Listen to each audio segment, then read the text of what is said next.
E aí pessoal, sejam bem-vindos a mais um vídeo aqui no canal SC em Foco. Meu nome é Luan, eu sou engenheiro eletricista e no vídeo de hoje a gente vai falar um pouco sobre o efeito corona. Então vamos lá. O efeito corona basicamente é a energização do meio onde o condutor energizado está inserido, né? Mas como assim? Então vamos lá. A gente tem ali, por exemplo, um condutor de subestação, um barramento de uma subestação ou uma linha de transmissão. Quando a gente tem um condutor energizado, automaticamente a gente vai ter ali um potencial e a gente tem também um campo elétrico. Sempre que a gente tem um potencial, a gente tem um campo elétrico e vice-versa. Essas grandezas estão diretamente interligadas. Então, quando esse gradiente de potencial que é criado ali pela linha de transmissão, ele se torna maior do que a rigidez dielétrica do ar, né, que é o meio onde ela está inserida, acontece o que a gente chama de efeito corona, né? Ou pelo menos a gente começa a perceber ali a ação do efeito corona.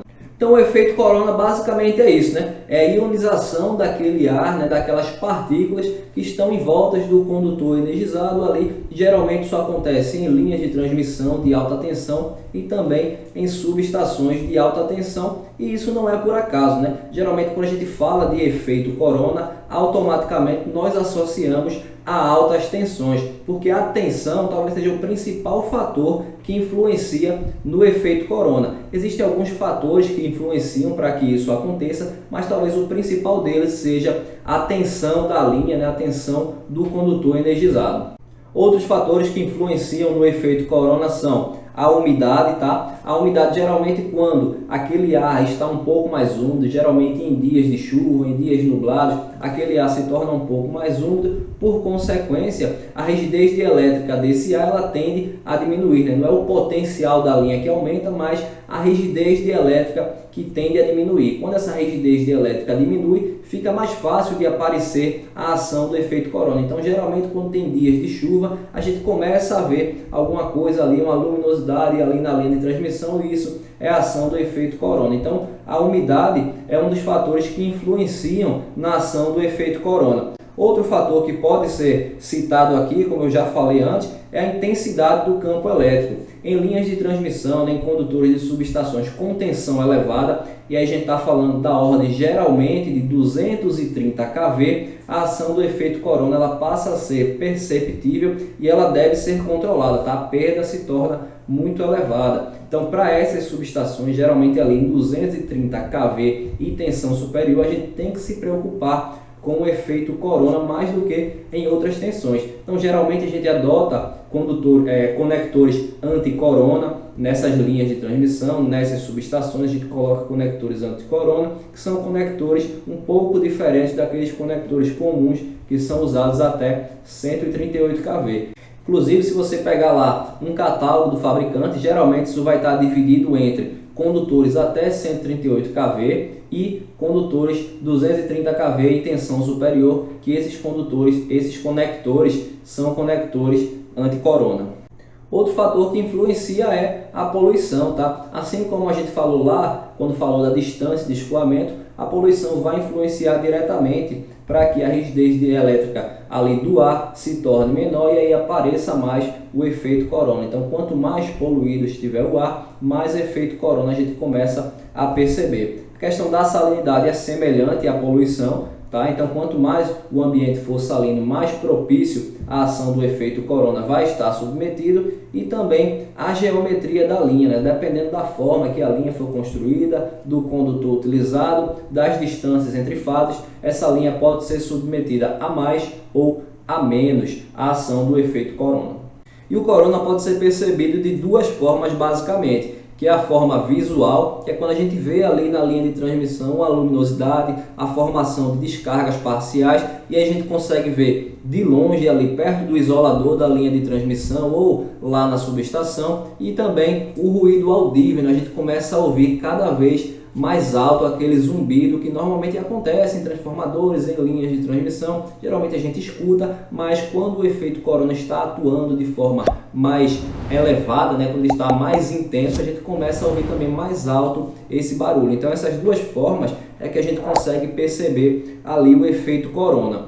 Em relação à perda, o efeito corona obviamente causa perdas, tá? Essa energização do ar, a energia que está sendo gasta ali para energizar o ar é uma energia que está sendo perdida, tá? Porque isso aí a gente vai acabar não utilizando para nada. Essa energia que deveria estar chegando às nossas residências, ela está sendo consumida ali por aquele ar, por aqueles arredores ali onde o efeito corona está ionizando tudo aquilo. Então, basicamente, a gente tem a perda do efeito corona por ruído audível, né? Esse zumbido é uma forma de perda, e também por radiointerferência, né? Que é a interferência em diversos sistemas ali nas proximidades daquela linha de transmissão ou daquela subestação.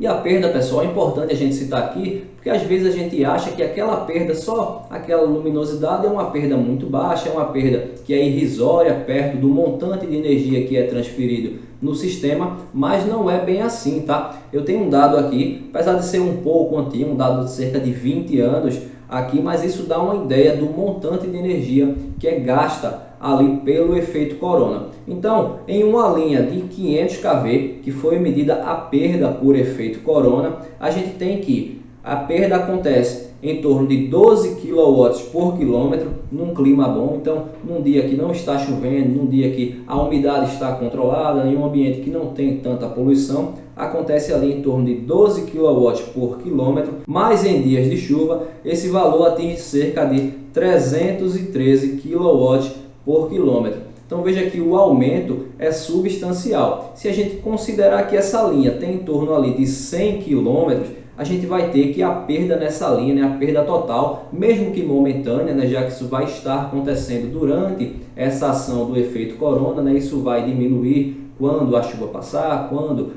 o efeito corona reduzir também, mas essa perda é em torno de 31 megawatts. Então, só para a gente ter uma ideia, se a gente considerar ali uma indústria fornecida em 69 kV, né, uma indústria que tem alimentação 69 kV, geralmente essas indústrias ali, ela tem uma carga, né, ou pelo menos a potência instalada dela em torno de 10, 20 ou 30 megawatts. Então, a gente está falando que uma linha de transmissão, ela tem um consumo de efeito corona, né, vamos colocar dessa forma ali, que poderia alimentar, mesmo que por um momento, uma indústria de 69 kV, né, uma indústria de médio a grande porte. Então isso dá uma ideia da quantidade de perda ali do efeito corona em linhas de transmissão, e é por isso que a gente deve sempre atuar em projetos de forma a reduzir a ação desse efeito corona.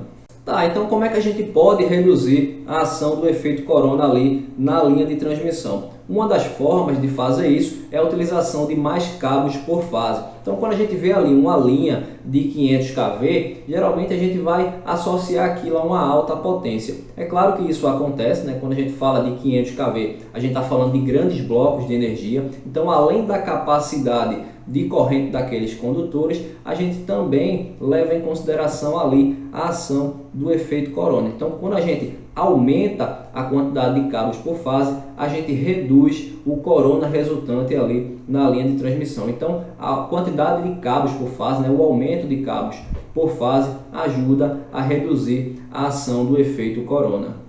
Outra coisa que a gente deve observar é a redução de pontas, tá? Tanto na linha quanto na subestação. Quando a gente está falando de tensões elevadas, a gente deve sempre reduzir as pontas, né? Porque a gente sabe que a densidade de carga ela vai aumentar quanto mais essa área ela diminuir, né? A densidade de carga ela é inversamente proporcional à área. E aí por isso também que a gente usa conectores anti-corona, porque esses conectores evitam as pontas, né? São conectores que são abaulados de forma a evitar pontas, e por conta disso diminui um pouco mais também a ação do efeito corona. Então, geralmente em projetos de subestações 230 kV, a gente acaba optando por esses conectores anti-corona.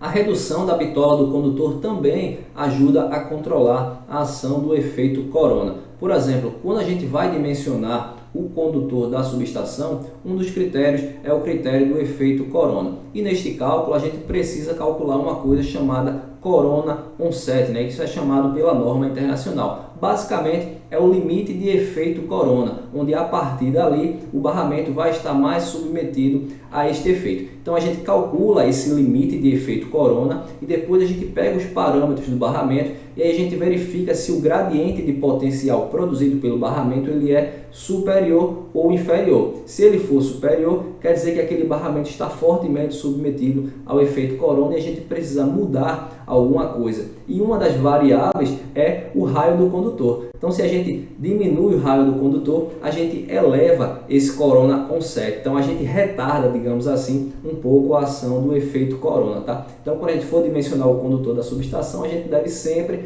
fazer com que esse barramento ele produza um gradiente de potencial que seja inferior ao Corona 17. Beleza, pessoal? Espero que vocês tenham gostado do vídeo. Caso vocês tenham ficado com alguma dúvida, só deixar aqui embaixo nos comentários. Se você não é inscrito no canal, também se inscreve no canal para você não perder nada. Segue a gente lá no Instagram. Toda semana eu estou tirando dúvidas dos seguidores lá no Instagram, então segue a gente lá no Instagram também. E também não deixa de curtir esse vídeo para que esse vídeo possa chegar a mais pessoas e mais pessoas possam aprender um pouco mais sobre subestações e sistemas de alta tensão. Eu vou ficando por aqui, um grande abraço a todos e eu vejo você no próximo vídeo.